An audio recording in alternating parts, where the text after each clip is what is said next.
Mission को अंजाम दे रहे हैं। इनके नाम होते हैं माइक और टॉमी। ये दोनों अपने टारगेट का इंतज़ार कर रहे होते हैं और इनका टारगेट होता है सैयद आसिफ, जो कि हथियारों का सप्लायर होता है और इनका मिशन होता है उसे जान से मारना। तभी यहाँ पर कुछ गाड़ियाँ भर के लोग आ जाते हैं और इनमें से सैयद आसिफ बाहर निकलता है। माइक उस पर निशाना लगाना चालू कर देता है, लेकिन उसके टारगेट के बीच में एक लड़का आ जाता है और इसी बीच उनका एक गार्ड माइक और टॉमी की बंदूक को देख लेता है और उन पर गोलियां चलाना चालू कर देता है। माइक और टॉमी वहां से भागकर एक चट्टान के पीछे छुप जाते हैं और उसे डाइवर्ट करने की कोशिश करते हैं, लेकिन तभी यहाँ पर एक रेतीला तूफान आ जाता है जिसका फ़ायदा उठाकर ये दोनों वहाँ से भागकर निकल जाते हैं। सो गाइस, अब इनका मिशन कैंसिल हो चुका है और इन्हें अपने बेस पर जाना है, लेकिन बेस पर जाने के लिए इन्हें गांव जाकर अपनी टीम को इन्फॉर्म करना होगा, क्योंकि अभी इनका काम जो है, अभी इनका रेडियो है वो काम नहीं कर रहा है। अब थोड़ी दूर आगे जाने पर माइक की तरफ एक बोर्ड उड़ कर आता है जिस पर लिखा होता है डेंजर। तो टॉमी से देखकर बताता है कि हो सकता है कि ये गांव वालों की एक चाल हो सकती है ताकि वो दुश्मनों को अपने गांव से दूर रखें। लेकिन माइक इस बोर्ड को देखकर बोलता है कि पिछले 40 सालों में 8000 जंगें लड़ी गई हैं और हमने 33 मिलियन माइन यहाँ पर बिछाई है। हो सकता है कि यहाँ पर अभी भी वो माइन मौजूद हो। और टॉमी बोलता है कि ऐसा कुछ नहीं है, ये सब सिर्फ तुम्हारा एक वहम है। तो वो बड़ी मस्ती के साथ आगे बढ़ना चालू कर देता और माइक को कहीं ना कहीं लग रहा था कि यहाँ खतरा है। वो टॉमी को रोकने की कोशिश करता है, लेकिन टॉमी का पैर माइन पर पड़ जाता है और वो धमाके से उड़ जाता है। दोस्तों, इस धमाके में उसके दोनों पैर चले जाते हैं। अब वो माइक से मदद मांगता है, लेकिन माइक नोटिस करता है कि उसका पैर भी माइन पर पड़ चुका है और वो अपना पैर आगे नहीं बढ़ा सकता, क्योंकि अगर उसने बढ़ाया तो वो भी मारा जाएगा। इसलिए वो टॉमी की मदद नहीं कर पा रहा है। इधर टॉमी को बहुत ही ज़्यादा दर्द हो रहा है। वो रेडियो पर अपने बेस पर कांटेक्ट करने की कोशिश करता है और उनसे लास्ट बार रिक्वेस्ट करने की कोशिश करता है कि वो अपने बेटे से बात करना चाहता है, लेकिन शायद उसके बेस वाले उसकी आवाज़ सुन नहीं पा रहे हैं, उनका कनेक्शन हो नहीं पा रहा है। ये सब देखकर माइक उसे बोलता है कि वो मॉर्फिन लगा ले, इससे उसका दर्द थोड़ा कम हो जाएगा। लेकिन ऐसा करने के बाद भी वो दर्द से और ज़्यादा तड़प रहा होता है और ये सब देखकर माइक से सहा नहीं जाता। वो बोलता है कि मैं अपने पैर हटा रहा हूँ और तुम्हारी तरफ आगे आ रहा हूँ। माइक कहता है कि ये बहुत ही पुरानी माइन है, हो सकता है कि ये ना फटे और मैं बच जाऊं और तुम्हारी मदद के लिए आगे आ रहा हूं मैं। लेकिन टॉमी नहीं चाहता कि उसकी वजह से माइक की भी जान जाए, इसलिए वो अपनी बंदूक निकालकर अपने आप को गोली मार लेता है। और ये देखकर माइक बहुत ही ज़ोर से चिल्लाता है और रोने लगता है, क्योंकि उसके ही सामने उसके बेस्ट फ्रेंड की मौत हो गई है, उसके सच्चे दोस्त की मौत हो गई है और वो कुछ नहीं कर पा रहा है। अब थोड़ी देर होने के बाद वो अपने आप को शांत करता है और इस सिचुएशन से कैसे निकल सकता है इसके बारे में वो सोचता है। वो एक कुल्हाड़ी से टॉमी के पास रखा हुआ बैग अपने पास खींचता है और उसमें से रेडियो निकालता है, लेकिन रेडियो की बैटरी ख़त्म हो चुकी है और जो उसकी बैटरी है वो टॉमी के पॉकेट में है। लेकिन यहाँ पर माइक अपने रेडियो को सोलर पैनल से चार्ज करने की कोशिश करता है और लकीली वो थोड़ा बहुत चार्ज हो जाता है, जिसके बाद वो अपने बेस पर कांटेक्ट कर लेता है और उनसे मदद मांगता है। वो बोलता है कि मेरा एक साथी जिसका नाम टॉमी है, उसका पैर माइन पर पड़ चुका है और उसके साथ ही मारा जा चुका है। वो उनसे तुरंत मदद के लिए रिक्वेस्ट करता है और उसका जो सीनियर होता है वो उसे पूछता है कि तुम्हारे मिशन का क्या हुआ। वो बताता है कि मेरा मिशन फेल हो चुका है। उसका सीनियर बोलता है कि अभी तुम्हारे पास हम हवाई मदद या फिर चॉपर नहीं भेज सकते, क्योंकि उस जगह पर बहुत ही ज़्यादा रेतीले तूफ़ान आ रहे हैं, तो हो सकता है चॉपर भी क्रैश हो जाए। लेकिन हमारी टीम बॉर्डर पर ही है, वो तुम्हारे पास पहुंच जाएगी, लेकिन उसके लिए तुम्हें करीब 52 घंटे इंतज़ार करना होगा। ये सुनकर माइक बहुत ही ज़्यादा उदास हो जाता है, लेकिन उसके पास कोई और रास्ता नहीं है। उसे रेगिस्तान में 52 घंटे बिताना ही होगा, जो कि बहुत ही ज़्यादा मुश्किल है। वो अपनी घड़ी में 52 घंटे का टाइमर सेट कर देता है और उसके पास ना तो यहाँ पर खाना है और ना ही सही से पीने के लिए पानी है। तभी उसकी मुसीबत कम नहीं होती है और यहाँ पर एक और तूफ़ान आ जाता है। वो अपने मुंह पर कपड़ा बांधकर अपनी गन को एक स्टैंड बनाकर वहाँ पर अपने आप को रोकने की कोशिश करता है और थोड़ी देर बाद वो तूफ़ान वहाँ से निकल जाता है। वो किसी तरह से अपने आप को बचा लेता है, लेकिन इसी तूफ़ान में टॉमी की बॉडी खिसक कर उसके पास आ जाती है और माइक उसकी पॉकेट से वो रेडियो की बैटरीज ले लेता है। लेकिन अब वो देखता है कि उसके पास बैटरीज तो है, लेकिन उसका जो रेडियो है वो उससे दूर जा चुका है। इस रेगिस्तान में ना तो दोस्तों पानी है और ना ही खाना है खाने के लिए, इसलिए अब माइक की हिम्मत टूटती जा रही है और वो आसमान में खाली जगहों पर कई गोलियां चलाता है और मदद के लिए ज़ोर से चिल्लाता है, लेकिन इस रेगिस्तान में उसे सुनने वाला कोई नहीं है। माइक अब हार चुका है, इसलिए वो खुद को मारने वाला होता है, खुद को मारने की कोशिश करता है। लेकिन तभी उसे एक आदमी अपने सामने दिखता है और ये आदमी उसकी तरफ ही आ रहा था। ये गांव का आदमी होता है और माइक उसे हाथ ऊपर करने के लिए बोलता है और मदद मांगता है कि जल्द से जल्द वो उसकी मदद के लिए उसके पास आए। लेकिन ये आदमी जिसका नाम बार्बर होता है, वो बहुत ही ज़्यादा फ़नी टाइप का आदमी होता है। वो माइक से पूछता है कि तुम खड़े क्यों हो, घर जाओ अपनी फैमिली के पास। माइक उसे समझाता है कि उसके पैर माइन पे पड़ चुका है और जैसे ही वो यहाँ से निकलेगा वो उड़ जाएगा। बार बार उसका मजाक उड़ाता है और बोलता है कि सच में तुम्हें लगता है तुम्हारे पैर माइन पे पड़ चुका है। दोस्तों यहाँ पर हम देखते हैं कि वो बार बार जिग-जैग पोजीशन में चल रहा था ताकि उसका पैर माइन पर ना पड़े। वो माइक के पास आता है और माइक उसे अपना एक बॉटल देता है और उसमें पानी लाने के लिए बोलता है। माइक उससे अपना रेडियो भी मांगता है जो कि उससे थोड़ी दूर पर पड़ा होता है, लेकिन बार बार बोलता है कि रेडियो की कोई ज़रूरत नहीं है, उसमें ना तो म्यूज़िक बजेगा और ना ही तुम डांस कर पाओगे। यहाँ पर वो उसका मजाक उड़ाता है और वो बिना रेडियो दिए ही वहाँ से चला जाता है।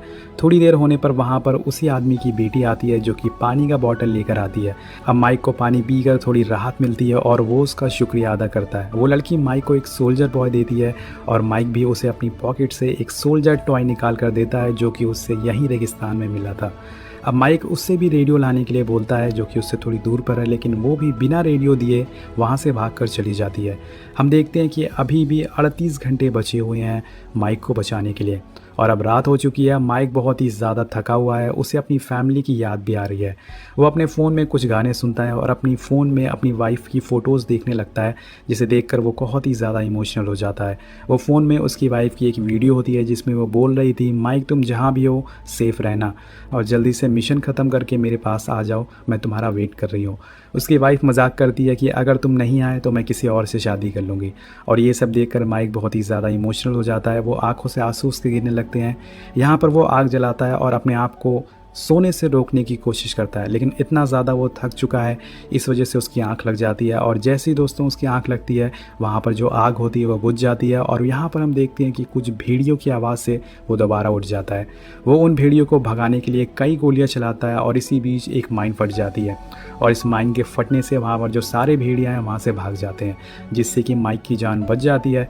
अब माइक को यहाँ पर एक दिन बीत चुका है और सुबह हो जाती है और सुबह होते ही हम देखते हैं कि वही आदमी माइक के पास दोबारा आता है और माइक का नाम पूछता है। तो नाम जानने के बाद वो माइक से पूछता है कि तुम्हारे नाम का क्या मतलब है, कि एक जगह पर खड़े रहो, आगे मत बढ़ो। एक्चुअल में दोस्तों वो माइक से बार बार बोल रहा था कि तुम्हें आगे बढ़ना चाहिए, तुम्हें अपने कदम बढ़ाना चाहिए, लेकिन माइक जानता है कि अगर वो अपने कदम बढ़ाएगा तो वो मारा जाएगा। अब इस बार माइक उससे दोबारा रेडियो मांगता है और इस बार वो रेडियो से मिल जाता है। अब जाते जाते लास्ट बार वो आदमी माइक से दोबारा बोलता है कि अपने कदम आगे बढ़ाओ, तुम्हें अपने कदम आगे बढ़ाना चाहिए, तुम्हें कुछ नहीं होगा। लेकिन माइक उसकी बात नहीं सुनता है और वो आदमी वहाँ से चला जाता है।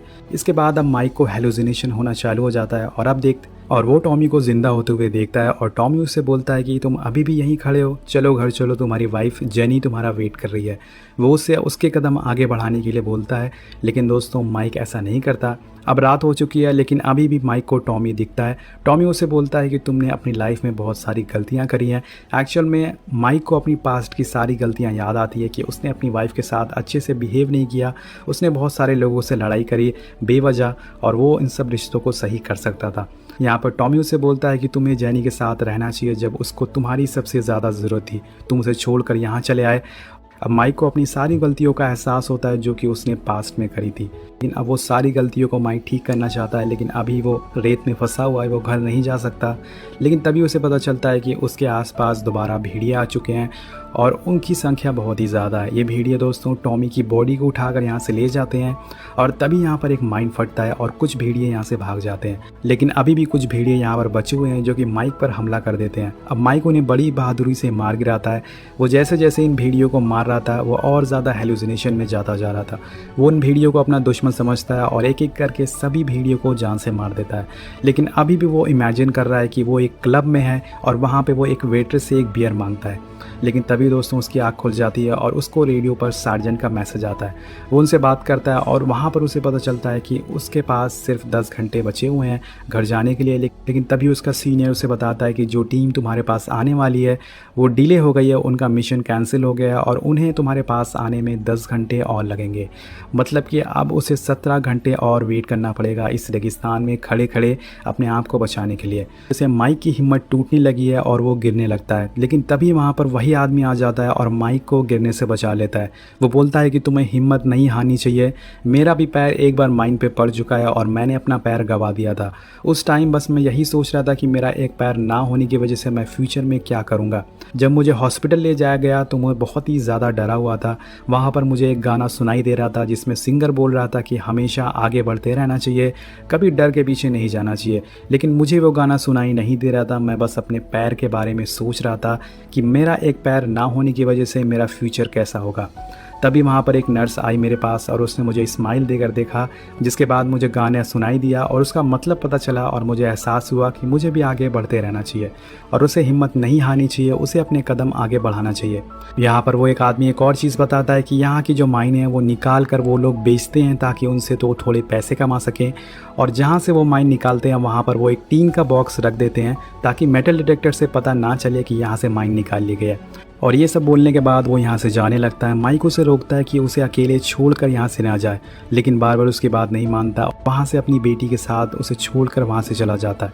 इसके बाद माइक का हेलुसिनेशन और ज़्यादा बढ़ने लगता है। वो अपने आप को अपने घर में इमेजिन करता है जहाँ पर बचपन में उसके डैड उसकी मॉम को और उसे पीटा करते थे, उसे मारा करते थे, वो चिल्ला कर उनसे बात करते थे और वो रियलिटी में उनसे लड़ने की कोशिश करता है। हम देखते हैं कि वो फाइट कर रहा है, वो और चीज़ों को इमेजिन करता है जैसे कि अपनी वाइफ के साथ बिताए हुए कुछ अच्छे पल। और तभी टॉमी उसे सपने से बाहर ले आता है और बताता है कि तुम्हारे लिए मदद आ चुकी है। फ्लेयर गन देता है और चलाने के लिए बोलता है, लेकिन तभी माइक को याद आता है कि टॉमी तो मर चुका है और वो रियलिटी में आ चुका है और इसी पल वो अपने साथ हुए हादसों को दोबारा याद करता है और सभी को मारने की कोशिश करता है। अब यहाँ पर उसके सामने उसके डैड दिखते हैं और वो उन्हें भी मारने की कोशिश करता है, लेकिन तभी उसके डैड उसको गले लगा लेते हैं और माइक को एहसास होता है कि जिनसे वो दूर जा रहा था वो सभी उसके करीब हैं, वो सभी उनसे प्यार करते हैं। इसके बाद वो देखता है कि फ्लेयर गन उससे दूर पड़ी हुई है, लेकिन उसे उठाने की वो बहुत कोशिश करता है, लेकिन वो उसे उठा नहीं पाता है। और दोस्तों यहाँ पर उसके साथी भी आ चुके हैं उसे बचाने के लिए, और अगर उसने फ्लेयर गन नहीं चलाई तो वो यहाँ से चले जाएंगे। इसके बाद उसके पास कोई रास्ता नहीं होता, कदम आगे बढ़ाने होंगे, लेकिन जैसे ही वो अपने कदम आगे बढ़ाता है दोस्तों वो माइंड नहीं फटता है। जी हाँ, ये सब देखकर माइक बहुत ही ज़्यादा हैरान हो जाता है कि ऐसा कैसे हो गया। वो उस जगह को खोदना चालू कर देता है जहाँ पर वो उसे एक टीन का डिब्बा मिलता है। जैसे कि डिब्बे वो खोलता है उसके अंदर एक टॉय सोल्जर होता है। दोस्तों उसे उस आदमी की बात याद आ जाती है कि हमने माइंड निकाल कर यहाँ पर टीन के डिब्बे लगा दिए थे। तो इस बात को याद करके बहुत ही ज़्यादा हंसने लगता है और वहीं लेट जाता है। अब माइक उस फ्लेयर गन को भी चला देता है, जिसके बाद उसके जो साथी होते हैं उसे सही सलामत बचा लिया जाता है।